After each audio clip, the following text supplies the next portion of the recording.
I used to think betrayal would feel like a knife in the back. Instead, it felt like watching a stranger wear my wife's face. 7 years. That's how long we'd been married when Sarah decided I was disposable. 7 years of shared dreams, joint bank accounts, and me believing that love meant something more than convenience. The evening it all unraveled started like any other Tuesday. I pulled into our driveway at 6:47 p.m., same time I'd been coming home for 3 years since my promotion to senior network administrator. Nothing suggested that inside my wife was preparing to detonate our life together, but much like that, I found her in the kitchen, and that's when the alarm bells should have gone off. Sarah was dressed to kill, literally, as it turned out. She wore the black wrap dress I'd bought her for our 5th anniversary. Her makeup was flawless, applied with precision she usually reserved for job interviews. The scent hit me next. Unfamiliar perfume, something expensive that definitely wasn't her usual vanilla body spray. "You look incredible," I said, setting my laptop bag down. "Where are we going tonight?" Her phone lay face down beside her purse. She glanced at it nervously before looking anywhere but at me. "We need to talk, David." The words every married man dreads.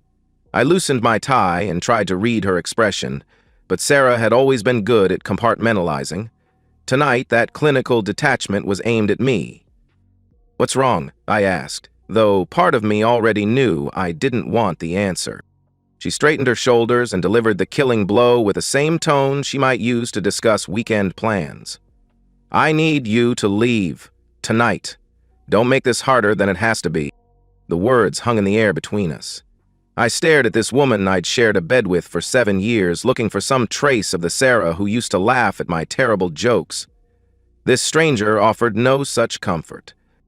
"Leave?" I repeated, certain I'd misheard.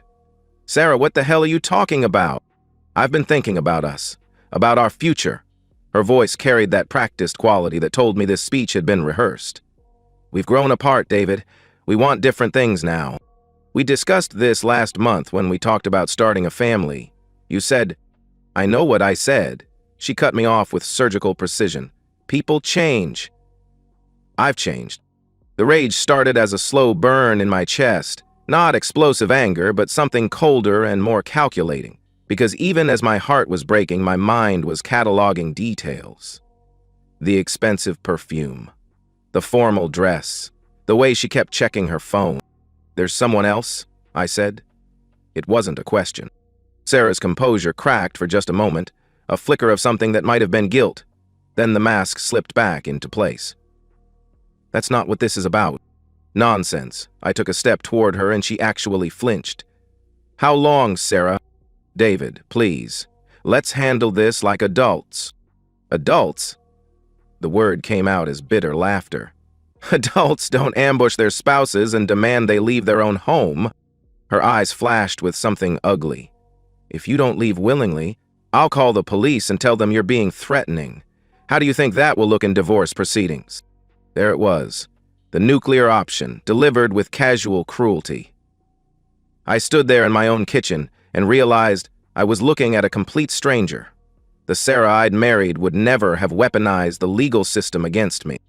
I could have exploded, could have shouted and demanded answers. Instead, something cold and analytical clicked into place.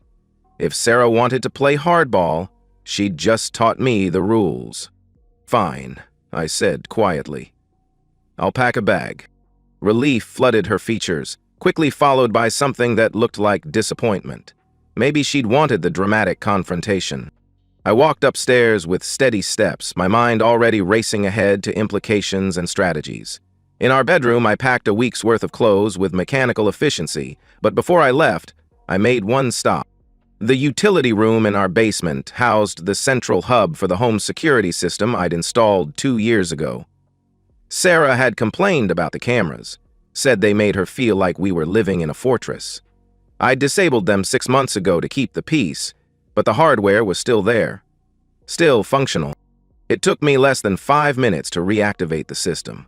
Motion sensors, door contacts, and yes, the cameras I'd strategically placed to monitor entry points and common areas, all feeding to a cloud storage system that Sarah had never bothered to understand. When I emerged from the basement, Sarah was waiting by the front door with poorly concealed impatience. Her phone had buzzed twice while I was downstairs. "David, I want you to know this isn't easy for me," she said as I shouldered my duffel bag. I looked at her one last time. Really looked at her. The perfect makeup, the expensive dress, the designer perfume, all for someone else. "I'm sure it's not," I replied, and walked out of my own home. I sat in my car in the driveway for 27 minutes. Long enough to see the headlights that turned into our street at 7:43 p.m. Long enough to watch a silver BMW park where my car usually sat. Long enough to see him walk up to my front door like he owned the place. Through the kitchen window, I watched my wife embrace another man in the home we'd built together. Watched her offer him wine from the bottle we'd been saving for our anniversary. Watched her laugh with genuine delight, the kind I hadn't heard from her in months. That's when I understood. This wasn't a spontaneous affair. This was a planned replacement. I wasn't losing my wife to another man. I was being discarded for an upgrade she'd already selected. As I finally drove toward the Comfort Inn on Route 9, one thought crystallized with perfect clarity. Sarah had just made the biggest mistake of her life. She'd taught me that love was a battlefield. Now she was about to learn that I'd always been better at strategy than she was. 3 days into my exile at the Comfort Inn, I discovered that surveillance footage has a way of turning heartbreak into something far more dangerous: clarity. I'd barely slept since Tuesday night, surviving on gas station coffee and the kind of rage that burns clean and cold. My laptop sat open on the flimsy motel desk, displaying camera feeds from what used to be my home. Sarah had no idea she was being watched. The footage told a story worse than I'd imagined. By Wednesday morning, the man from the BMW, Marcus, I'd learned from their conversations, had moved in completely. His clothes hung in my closet, his toiletries crowded my bathroom counter. He ate breakfast at my kitchen table while reading the newspaper I'd subscribed to for 5 years. But it was the audio that truly educated me about the scope of their betrayal. "God, I can't believe how easy that was." Sarah's voice came through my laptop speakers as I watched her pour coffee for Marcus on Wednesday morning. "I thought he'd put up more of a fight." Marcus laughed, loosening his tie. Even through the security camera, I could see he was handsome in that polished lawyer way. Expensive suit, perfect teeth, the kind of confidence that comes from never having doors closed in your face. "You said he was passive-aggressive. Sounds like he's just passive." David always takes the path of least resistance. It's what made him so easy to live with, and what made him so easy to leave. I paused the recording, staring at my wife's face on the screen. Easy to live with, 7 years of marriage reduced to a personality flaw that had outlived its usefulness. The conversation continued. "How long before the divorce is final?" Marcus asked. "My lawyer says 6 months if he doesn't contest it. Maybe less if I can prove emotional abuse." "Can you prove it?" he asked. Sarah's smile was cold enough to freeze hell. "David never raised his voice to me in 7 years. But that's not what I'll tell the court." I rewound that section 3 times, making sure I captured every word. Sarah wasn't just leaving me, she was planning to destroy me, frame me as an abuser to ensure she got the house, the assets, maybe even alimony. My phone rang, jarring me from the recording. "Unknown number. Mr. David, this is Eleanor Reeves from Reeves Family Law. You left a message yesterday about needing legal representation?" Eleanor Reeves came highly recommended by my colleague James, who'd gone through his own nightmare divorce. She had a reputation for being ruthless when her clients were wronged and surgical in her approach to evidence. "Yes, thank you for calling back. I need to discuss divorce proceedings and some complications that have arisen. Can you be here at 2 o'clock today?" Eleanor's office occupied the top floor of a converted Victorian house downtown, all exposed brick and modern furniture. She was younger than I'd expected, maybe 40, with prematurely gray hair she wore like a badge of honor, and eyes that seemed to catalog every detail. "Tell me everything," she said. "And I mean everything. People lie to their lawyers all the time, and it always comes back to destroy them." I told her about Tuesday night, about the surveillance system, about the recordings I'd gathered. I'd played her selected clips on my laptop, watching her expression shift from professional interest to something approaching predatory satisfaction. "Your wife is planning to claim abuse?" she asked after hearing the breakfast conversation. "Among other things. I suspect she's been planning this for months." Eleanor leaned back in her chair, fingers steepled. "David, I'm going to explain something that might save your life. Washington is a no-fault divorce state, which means infidelity alone won't determine asset division. But abuse allegations, even false ones, can devastate a man's life permanently. Your job, your reputation, your ability to see future children, all of it can disappear based on accusations alone." The words hit like physical blows. "But I have evidence that she's lying." "Evidence is only as good as its legal admissibility. How did you obtain these recordings?" "The security system is registered in my name. I installed it. I'm still the legal owner of the house." Eleanor nodded slowly. "That works in our favor.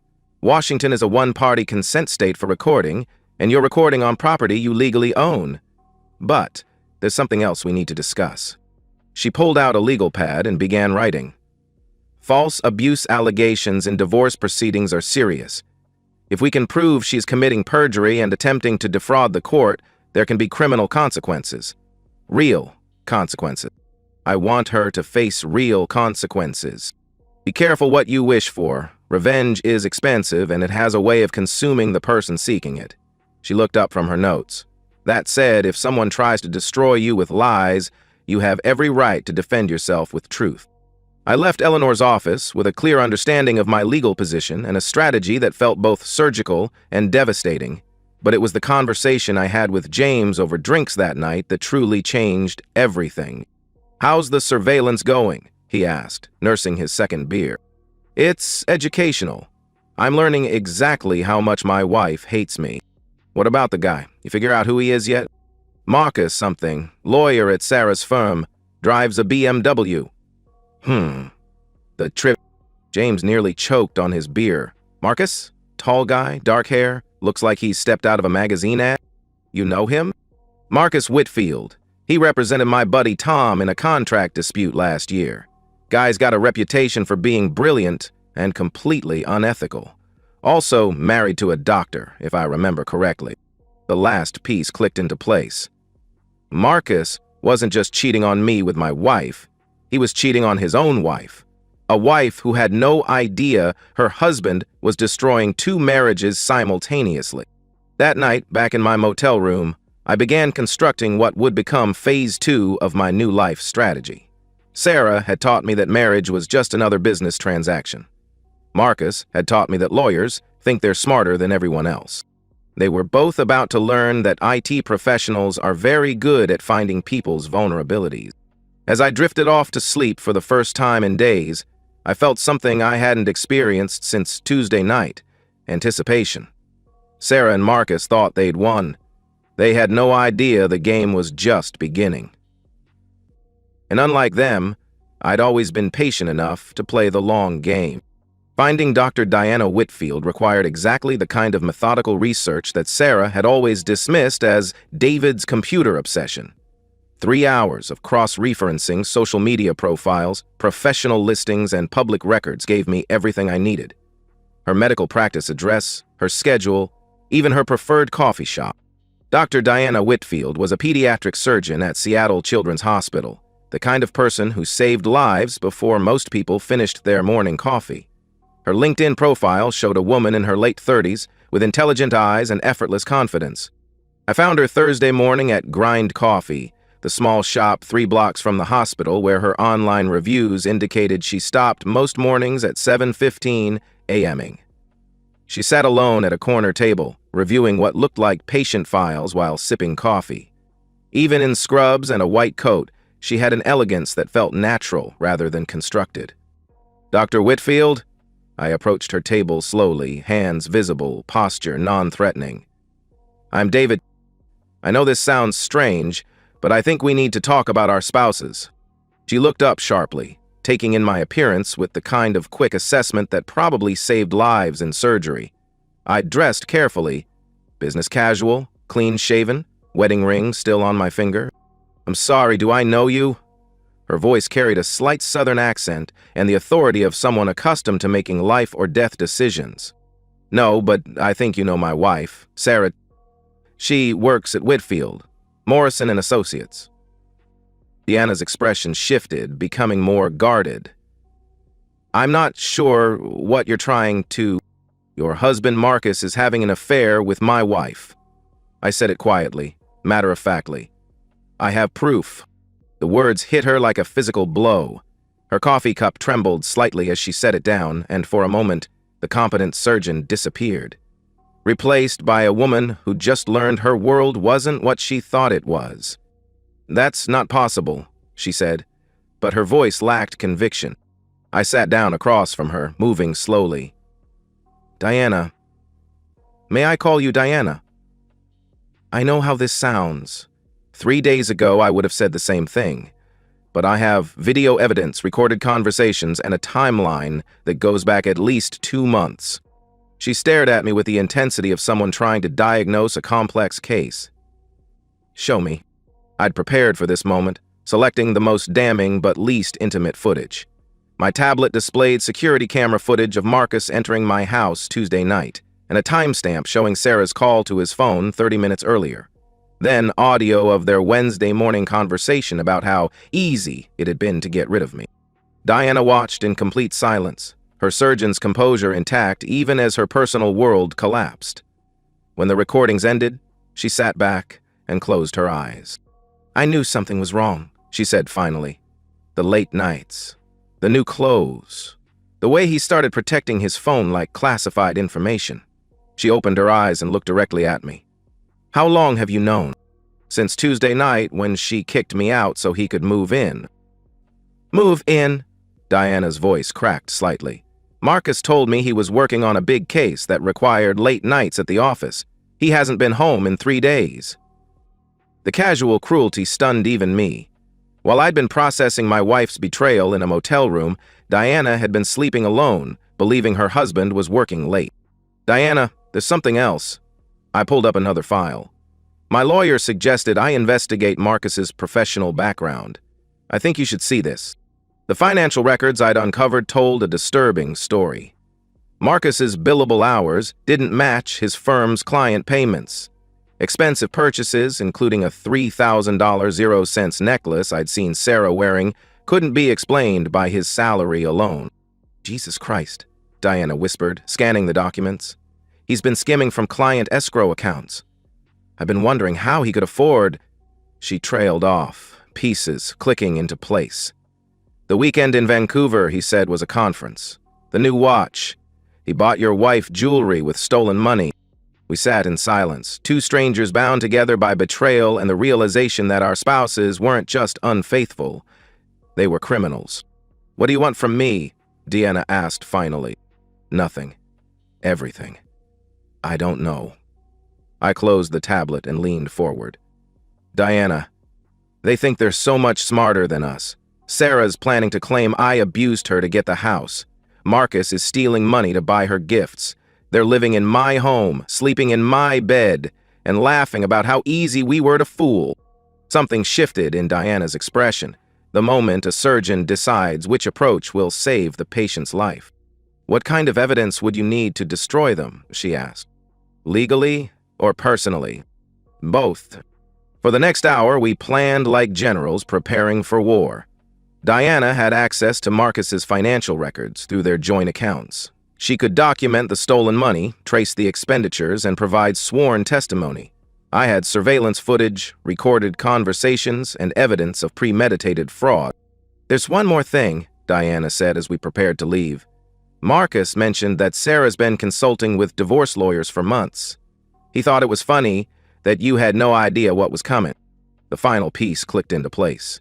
This wasn't a spontaneous affair that had spiraled out of control. This was a calculated assassination of my marriage, planned and executed while Sarah kissed me goodbye each morning and asked about my day each evening. How long will you need to gather the financial evidence? I asked. Give me a week. I want to be thorough. Diana stood and extended her hand. David, I want you to know, I'm not doing this just for revenge. Marcus violated his professional ethics, stole from clients, and destroyed 2 marriages. He needs to face real consequences. As I shook her hand, I felt something I hadn't experienced since Tuesday night. Hope. Not for reconciliation or forgiveness, but for justice. Sarah and Marcus had made one critical error in their planning. They'd assumed their victims would remain victims. They'd never considered the possibility that the people they'd discarded might be more dangerous than the people they'd chosen.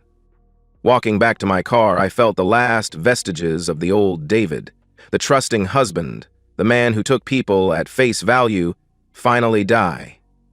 In his place stood someone harder, smarter, and infinitely more patient. Sarah wanted a war. She was about to get one. And unlike her, I'd actually done my reconnaissance. The morning I destroyed Sarah's life began at 6:47 a.m. on a Tuesday, exactly 1 week after she'd destroyed mine. I sat in my car across from the Whitfield Morrison and Associates building, watching early arriving lawyers stride through the lobby with their expensive briefcases and misplaced confidence. In 2 hours, their carefully ordered world would become chaos. My phone buzzed with a text from Diana. Financial documentation complete. State bar complaint filed.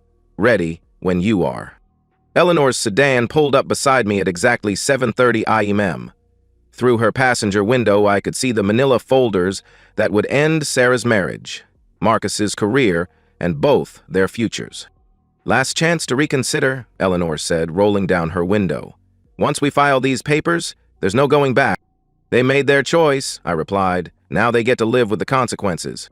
At 8:15 a.m., Diana emerged from the building's elevator and walked calmly toward the reception desk. She wore a navy blue suit that suggested both professionalism and authority. In her hands, she carried a folder containing 18 months of financial records, bank statements, and documented evidence of Marcus's embezzlement. Through the lobby windows, I watched her speak to the receptionist, then to a security guard, then to a man in an expensive suit who I assumed was one of the senior partners. Diana's body language remained controlled, even as she delivered information that would destroy the firm's reputation. At 8:23 a.m., Eleanor entered the same building through a different entrance, carrying divorce papers, recorded evidence of planned perjury, and a restraining order that would prevent Sarah from accessing our joint accounts. She also carried a formal complaint to the state licensing board detailing Sarah's plan to commit perjury in court proceedings. At 8:31 a.m., my phone rang. Mr. David, this is Detective Martinez with the Seattle Police Department. We've received a complaint about financial crimes involving Marcus Whitfield. We understand you may have relevant evidence? I do. When would you like to meet? How about now? At 8:47 a.m., I walked into the law firm's marble lobby carrying a tablet loaded with surveillance footage, recorded conversations, and a timeline that would make Marcus's criminal prosecution inevitable. The receptionist, clearly rattled by the morning's unusual visitor traffic, directed me to Conference Room A, where 2 detectives waited with Diana and what appeared to be every senior partner in the firm. At 8:52 a.m., Marcus Whitfield stepped off the elevator with his usual swagger, checking his phone and adjusting his tie. He looked like a man who owned the world. He had no idea that his world had already ended. At 8:53 a.m., his life became before and after. The conversation in Conference Room A was brief and devastating. Marcus, faced with 18 months of documented theft, surveillance footage of his affair, and the testimony of his own wife, did what lawyers do when caught red-handed. He asked for his attorney. But it was too late for attorneys. The Seattle police don't negotiate with people who steal $127,000 0 cents from client escrow accounts. At 9:17 a.m., I watched through the lobby windows as Marcus Whitfield was escorted from the building in handcuffs, past colleagues who would spend years rebuilding their firm's reputation. He looked like what he was, a man who had confused privilege with immunity and learned the difference too late. I didn't need to be present when Sarah received her own documents. Eleanor handled that delivery personally, walking into the paralegal bullpen where Sarah worked, with the kind of professional courtesy that made the destruction feel inevitable rather than vindictive. According to Eleanor's later report, Sarah's reaction progressed through the 5 stages of grief in under 10 minutes. Denial, this is a mistake. Anger, he's lying about everything. Bargaining, we can work this out. Depression, sobbing at her desk, and finally acceptance, cleaning out her desk while security watched. "Where's Marcus?" she kept asking. "Someone needs to call Marcus." "Ma'am," the security guard said gently, "Mr. Whitfield is currently being processed at the King County Jail. He won't be taking calls for a while." The beautiful irony was that Sarah never saw it coming. Even as her world collapsed, she couldn't comprehend that the passive husband she'd discarded so easily might be capable of strategic thinking. She'd mistaken kindness for weakness, patience for stupidity. That evening, I sat in the kitchen of my reclaimed home, the house Sarah had tried to steal through perjury, and read the text messages that told the final chapter of her story. "David, please call me. We need to talk. I know you're angry, but this has gone too far. Marcus says you've been stalking us. That's not like you. I made a mistake. Can we please just talk?" "David, answer your damn phone. My lawyer says I need to find somewhere else to live. This isn't fair. I never meant for any of this to happen. Please, I'm sorry." I deleted each message without responding. Sarah wanted forgiveness, understanding, maybe even reconciliation. But those were gifts for people who deserved them, and Sarah had forfeited any claim to my mercy the moment she chose to destroy me rather than simply leave me. The house felt different now. Cleaner, quieter, more like home than it had in months. I'd changed the locks, updated the security system, and removed every trace of Sarah's occupancy. At 11:43 p.m., my phone rang one final time. "David?" Sarah's voice was small, broken, nothing like the confident woman who'd ordered me from my own home a week earlier. "Can you please just tell me why? Why did you do this to us?" For a moment, I almost felt sorry for her. Almost. Then I remembered the recording of her laughing about how easy I'd been to fool. I remembered her plan to claim abuse. I remembered Marcus wearing my bathrobe while reading my newspaper. "Sarah," I said quietly, "you wanted me gone from the house. Now you'll have to leave it too." And I hung up. The next morning's newspaper carried a small item about a local attorney arrested for embezzlement. It mentioned his accomplice, a paralegal who had also been terminated for ethics violations. Neither Sarah nor Marcus was named, but their professional lives were effectively over. Justice, I realized, doesn't always look like victory. Sometimes it just looks like balance restored. 6 months later, I stood in the renovated kitchen of my home, preparing dinner for one and realizing I was genuinely happy for the first time in years. The house had become mine in ways it never was during my marriage. Every room reflected my choices, my preferences, my vision of what a home should be. The kitchen, where Sarah had once planned my destruction, now smelled of garlic and herbs. The bedroom where she'd plotted with Marcus had become my office. Marcus Whitfield served 18 months in minimum security prison and would never practice law again. His appeals were exhausted, his reputation destroyed, his career reduced to cautionary tale status in legal ethics classes. Sarah had found work as a paralegal in Spokane, starting over at 34, with a ruined reputation and a supervisor who would forever question her ethics. Her plan to steal half my assets had backfired spectacularly. Between legal fees, restitution, and relocation costs, she'd lost everything she'd tried to gain. Diana had emerged from the wreckage with characteristic strength. Her divorce from Marcus had been swift and devastating, leaving her with the house, the practice, and primary custody of their daughter. She'd started a new surgical practice, channeling her experience with betrayal into helping children survive their own disasters. We maintained occasional contact, not as co-conspirators, but as survivors who understood each other's journey. My own dating life had resumed cautiously. Jennifer, a software engineer I'd met at a professional conference, brought refreshing directness to our relationship. She knew about Sarah, about the divorce, about what I'd done to protect myself. Her response had been characteristically pragmatic. "Sounds like you married someone who thought she was smarter than she was. Good thing you actually were. Tonight, as I finished preparing dinner, I reflected on the man I'd become.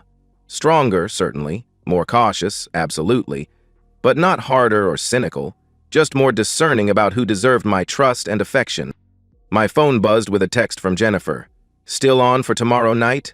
I'm making my famous lasagna." I smiled, typing back, "Wouldn't miss it." "Should I bring wine?" "Always. See you at 7. Simple, honest, real. The surveillance system I'd used to document Sarah's betrayal had been retired, the recordings deleted, the equipment repurposed. I no longer needed evidence of past crimes. I was too busy building a future worth protecting. Sarah texted occasionally, hollow apologies and requests for closure that I deleted without reading completely.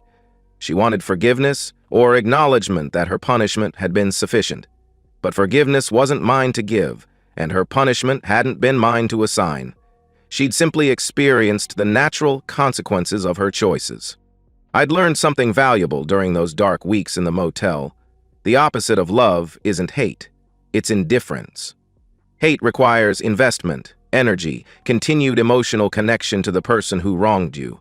Indifference means they no longer matter enough to inspire any emotion at all. Sarah had become irrelevant to my happiness, which made her irrelevant to my life. And irrelevance, I discovered, is the most powerful revenge of all. Outside my kitchen window, Seattle's lights twinkled in the darkness, full of people building lives and making choices and learning from mistakes. Some were probably planning betrayals. Others were probably discovering betrayals. Most were just trying to create something meaningful with whatever time and trust they had. I was part of that last group now. Someone building rather than destroying, creating rather than avenging, looking forward rather than backward. Tomorrow I would go to work, contribute to projects that mattered, and come home to a house that reflected my values rather than someone else's deceptions. Tomorrow night I would share dinner with someone who chose honesty over convenience. It wasn't the life I'd planned when I married Sarah 7 years ago. It was better. As I finished dinner and prepared for bed, I felt the deep satisfaction that comes from surviving something that could have destroyed you and emerging not just intact but improved. Sarah had tried to break me and instead had freed me. Marcus had tried to replace me and instead had shown me what I didn't want to become. They'd given me the greatest gift possible, the chance to build something real on the ruins of something false. And for that, despite everything, I was almost grateful. Almost. And that's the end of today's story. If you enjoyed it, please give this video a thumbs up and drop a comment below. Your support helps the algorithm push my content further. If you're new to the channel, don't forget to hit that subscribe button. It really helps me keep creating more stories for you. Thanks for watching, and I'll see you in the next one.